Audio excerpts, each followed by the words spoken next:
એક નાનકડી વાત છે. એકવાર ઉનાળાની એક દીખતી બપોરે એક ભિખારી જેવા માણસને ખૂબ તરસ લાગેલી.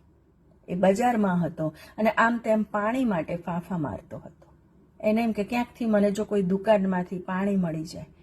પણ તાપ એટલો બધો હતો કે લોકો પોતાની દુકાનો બંધ કરીને ઘરે જતા રહેલા. એટલામાં એનું ધ્યાન પડ્યું કે બજારના નાકે એક દુકાન ખુલ્લી છે.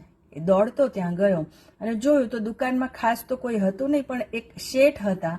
એ ગાદી પર બેસીને હિસાબ કરી રહ્યા હતા. એણે જઈને કીધું કે શેઠ, મને બહુ જ તરસ લાગી છે, મને થોડુંક પાણી આપો ને. એટલે શેઠે કહ્યું કે તું થોડીક વાર બેસ, મારો માણસ કામે ગયો છે, હમણાં આવે એટલે તને આપે. પેલા ભિખારીએ 10 મિનિટ રાહ જોઈ. પછી એને ફરી કહ્યું કે શેઠ, તરસ બહુ લાગી છે, પાણી આપો ને. અલા ભાઈ, તને કહ્યું ને કે મારો માણસ આવશે એટલે પાણી આપશે, બેસ. વળી 10 મિનિટ ભિખારી બેઠો. પછી એને કહ્યું, શેઠ, એક ગ્લાસ પાણી તો માંગુ છું, આપો ને, હવે જીવ જતો રહેશે, મને બહુ તરસ લાગી છે. એટલે પેલો શેઠ અકળાયો કે તને ભાન નથી પડતું કે મેં તને કેટલી વાર કીધું કે મારો માણસ આવશે એટલે તને પાણી આપશે.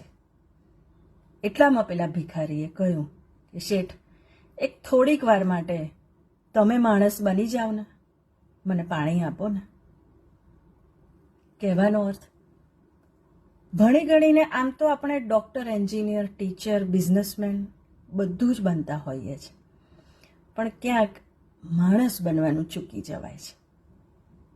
આપણી આવનારી પેઢીને વિદ્યા સાથે માણસાઈના પણ ગુણો આપીએ તો કેવું? Have a nice day.